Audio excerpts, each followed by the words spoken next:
Bonsoir mes très chères dames, cette vidéo est réservée uniquement pour les femmes comme toujours. Shavua tov à toutes, le mal n'est pas partout. C'est l'une des armes dont on doit s'armer pour passer cette guerre des réseaux sociaux où on nous fustige à droite, à gauche, de catastrophes, d'histoires tristes, d'histoires qui font peur, d'histoires angoissantes ou stressantes. Tout ce qu'on peut entendre ou voir sur les médias, il est arrivé telle histoire à tel enfant, il est arrivé telle chose, on a découvert telle gravité chez telle famille, et tout ça sont des choses qui sont des cas minoritaires dans le monde, et qui sont vraiment apportés à nos oreilles, à nos yeux, comme si c'était la majorité, comme si le monde était empli de cela. Et donc ça fait que les gens arrivent à des palpitations du cœur, à de la peur, à commencer à soupçonner les uns les autres, à soupçonner les voisins, à soupçonner le mari, à soupçonner tout un chacun d'être celui qui va réaliser ce mal ou cette chose négative ou quoi. Par exemple, j'ai une petite histoire de ma sœur qui m'a raconté qu'il y avait une période à Jérusalem, où je sais pas, où il s'était passé un événement comme ça dangereux, quelque chose de dangereux, je sais plus. Et ils avaient fait une vidéo sur internet sur comment repérer le prochain Mechabel, le prochain terroriste. Comment repérer un terroriste, d'accord?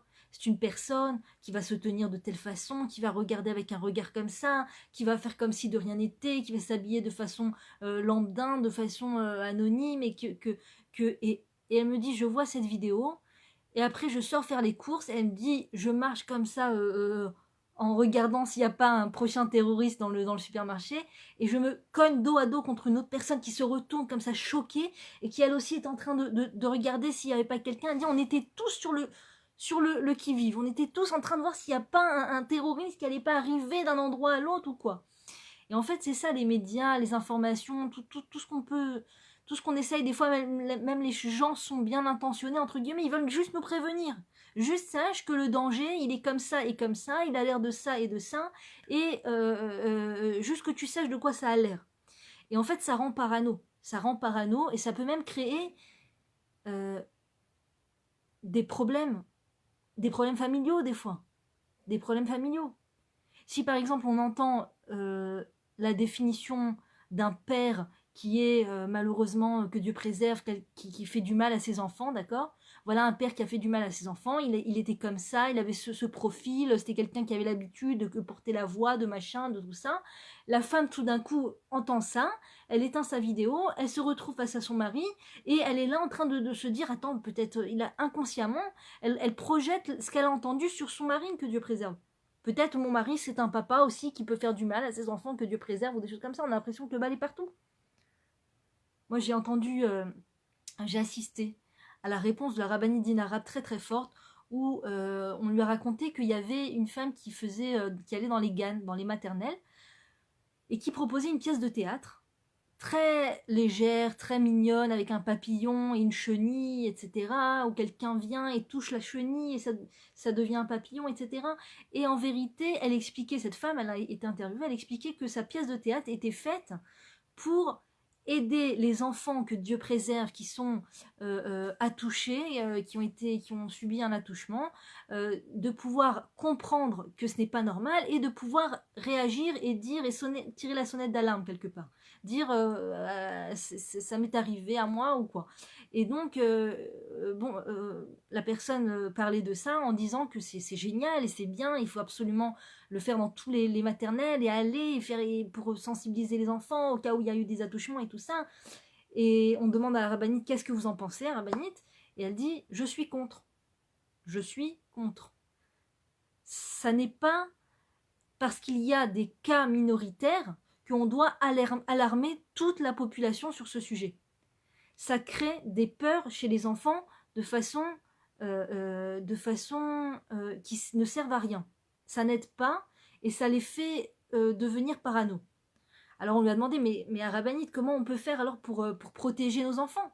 Pour protéger nos enfants. Donc elle nous a dit, on doit déjà, on ne doit pas tomber dans cette peur que le mal peut arriver de n'importe où, à n'importe quel moment. D'accord? On est entouré de mal, à n'importe quel moment, celui-là, il va faire du mal, et celui-là, il va faire du mal, et celui-là, il peut faire ça, et ça. Il faut sortir de cette idée, de cette parano. Deuxièmement, ces enfants, il faut savoir entre les mains de qui on les laisse. Si tu les laisses entre les mains de la gardienne d'enfant, donc tu connais la gardienne d'enfant, tu sais qui c'est, tu vérifies, d'accord?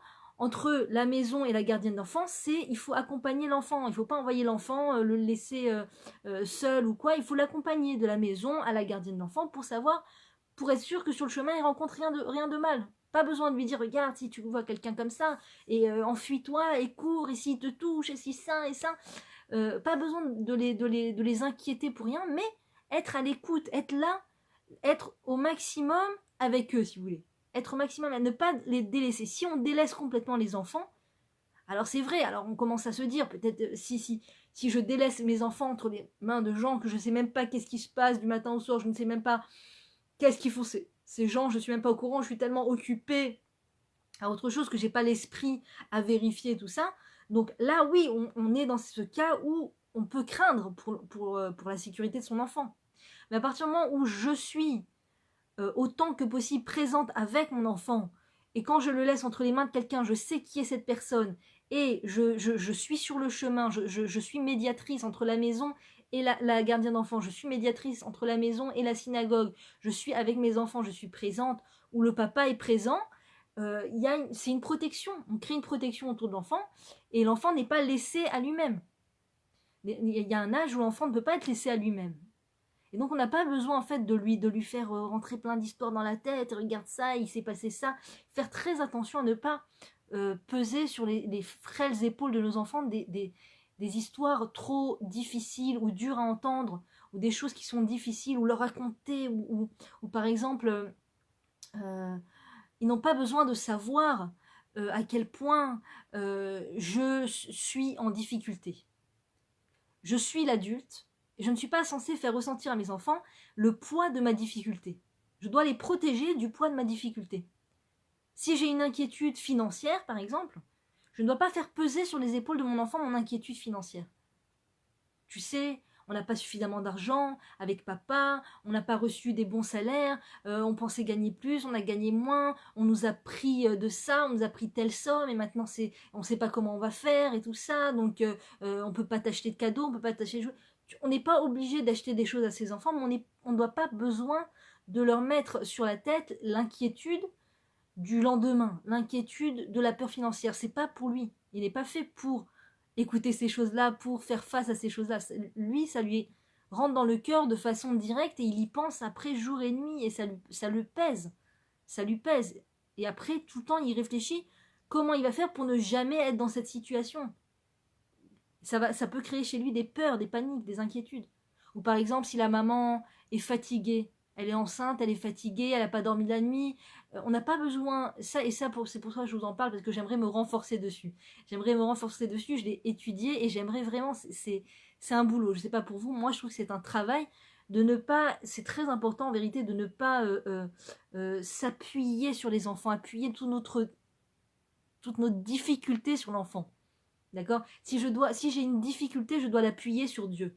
Je dois l'appuyer sur les créateurs, le créateur du monde, ou je peux l'appuyer sur mon mari, en parler à mon mari, lui expliquer s'il y a des choses que je pense qu'il peut entendre et m'aider, recevoir, on peut discuter, il n'y a aucun problème, mais aussi sur le créateur. Mais c'est pas sur les frêles épaules de mon enfant que je dois tout déposer. Écoute, je suis enceinte, je suis fatiguée, j'ai pas dormi de la nuit, ne me fais pas le coup de la dernière fois, et lui rappeler ses fautes précédentes, ses fautes entre guillemets précédentes, lui mettre ses fautes façonnées.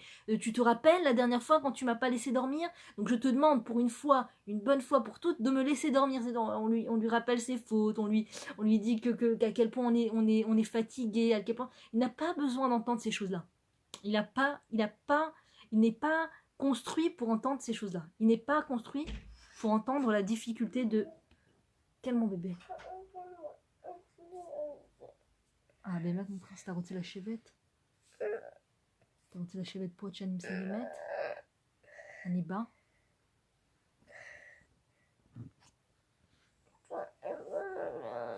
La Rosanne, t'as roté la chevette pour.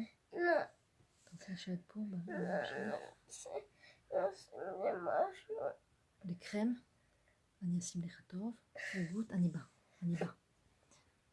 C'est important de protéger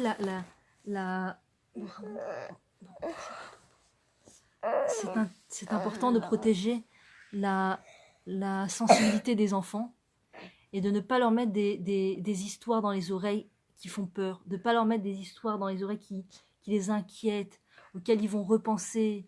Maman m'a dit que c'était dur pour elle, papa m'a dit que c'était dur pour lui. Ne jamais leur faire peser sur leurs épaules nos problèmes de paix conjugale, les problèmes de désaccord, les problèmes de shlom bayit, comme on appelle. Tout ça, ils n'ont pas besoin de savoir qu'on est sur le point, tu sais, avec papa et maman, on est sur le point de se séparer, que Dieu préserve, ou on est sur le point de... on s'entend pas, tu sais, avec ton père, avec ta mère, on s'entend pas, tu sais, ils ont pas... Même, il n'y a pas un âge où ils doivent entendre ces choses-là. Il n'y a pas d'âge. Même quand ils sont mariés, ils n'ont pas besoin d'entendre, tu sais, ton père, avec ton père, on a du mal. Avec ta mère, tu sais, tu connais ta mère, tu sais comment elle est. D'accord, de faire tout ce qui s'appelle prendre l'enfant à part contre le parent, le monter contre l'autre parent. Il faut faire très attention avec ces choses-là. Très attention. Ça a des répercussions dans la vie future de l'enfant, dans le futur couple de l'enfant. L'enfant, le futur adulte qui est mon enfant, va avoir une vision du couple effrayante, va avoir une vision du couple destructive, si je m'appuie sur lui à lui faire rentrer dans mon monde d'adulte quelque part. De force, je le fais rentrer dans mon monde d'adulte. Alors qu'il n'a pas encore l'expérience, il ne sait même pas ce qu'est la vie de couple, il ne sait même pas ce que c'est être parent, il ne sait pas encore, et moi, il ne sait pas ce que c'est gagner de l'argent, et moi, je suis là en train de lui parler de mes problèmes financiers, tu sais, on n'a pas d'argent, et tu sais, ça ne marche pas comme on voudrait, et on n'a pas réussi. L'enfant n'a pas besoin d'entendre ces choses-là. On doit se retenir et les laisser vivre leur enfance avec sérénité, leur faire ce cadeau. Je sais que c'est pas toujours simple, c'est pas toujours facile. Des fois, la maman en a lourd sur le cœur. Des fois, la maman, c'est difficile pour la maman. Eh bien, c'est ça qu'il a construit. C'est ça qu'il a construit. Le Ribono Shel Olam, le créateur du monde, nous a mis en tant que maman dans une situation où nous ne sommes plus des enfants ou des adolescentes, nous sommes adultes, nous sommes responsables, nous avons des enfants et nous avons des défis dans la vie, des difficultés et donc il ne faut pas faire peser sur l'enfant et ça me fait grandir, ça me construit. Parce que si j'ai en tant qu'enfant, en tant qu'adolescente, en tant qu'enfant de mes parents, j'ai l'habitude de m'appuyer, de raconter mon désespoir. Oh, j'en peux plus, je suis fatiguée, c'est dur, la vie est dure, j'ai pas dormi de la nuit, j'ai pas mangé, j'ai pas ça, j'ai mal à la tête, j'en peux plus. On a l'habitude de déverser toute sa difficulté, d'accord? Et Dieu veut nous faire grandir et veut nous rendre guiborotes, fortes et apprendre à sortir de son centre de vie, d'arrêter d'être trop au centre de sa vie, trop à l'écoute de ses petits bobos, de ça, j'ai mal, j'en peux plus, j'ai ça, de se tourner vers l'autre, d'accord? Parce que au moment où moi j'ai mal à la tête et j'ai pas dormi la nuit et je suis fatiguée, j'ai en face de moi aussi mon mari, mon conjoint, qui lui aussi a tous ses petits bobos, d'accord? Il n'y a pas de vie parfaite pour qui que ce soit, ce n'est pas un long fleuve tranquille pour qui que ce soit. Si moi j'y crois parfois... Aniba, mon fils, que j'ai. Aniba, si moi j'ai une difficulté dans ma vie, il faut savoir qu'à ce même moment, mon mari a lui aussi des difficultés. À son niveau, à sa façon. J'ai mal à la tête, j'ai pas dormi la nuit, j'ai pas mangé. Lui, il a dû se battre à l'extérieur, il a dû se battre avec un client, il a dû se battre avec avec ses parents qui lui ont pris la tête, il a dû se battre avec ça, il a dû se battre là, il a mal au ventre, il a mal aux pieds, il a mal quelque part. Lui aussi, il n'a pas très bien dormi. On est deux pauvres personnes, quelque part, on est deux victimes quelque part, parce que on a chacun ses bobos. Il n'y a pas moi je souffre et lui, tout va bien pour lui. Lui aussi, il a ses bobos. Lui aussi, il a ses bobos. Et donc, quand des fois, on a du mal à se retenir de complètement se laisser aller, ventiler aux oreilles de son mari ce qui ne va pas, tout ça, eh bien, le Créateur nous donne des exercices, nous met devant nous des enfants purs, des enfants innocents, des enfants tout frêles, tout fragiles, tout sensibles, à fleur de peau, avec l'âme vraiment à fleur de peau, où quand on leur dit quelque chose, ça les marque à vie, ça les marque à vie, tout ce qu'on leur dit, ça les marque à vie, ça les marque pour la vie. Et ça nous oblige à nous travailler. Retiens-toi, sois Gibora, sois forte, sois forte. Ouais, je peux pas, j'ai pas bien, j'en peux plus, sois forte, retiens-toi 2 minutes. J'ai mal au dos, j'ai mal à ça, j'ai pas ça, j'ai envie de vomir, j'en peux plus, j'ai le ventre qui va grossir le matin, le machin, j'en peux plus. Sois forte 2 minutes. Retiens toute ta difficulté, mets de côté ton sac de problèmes et de difficultés pour pouvoir donner à ton enfant un visage souriant, si possible rayonnant, mais si pas possible, alors au moins souriant, un visage serein, un visage normal. Oui, mon chéri, je vais t'aider, je suis là pour toi. Et après, ça je m'exerce avec mes enfants. Et du coup, ça fait qu'avec mon mari aussi, je peux le faire. Je me souviens, un jour, j'ai posé la question à... Aniba, mon fils. Aniba. Ken, Archa, Aniba. Aniba, samti lecha tatikot.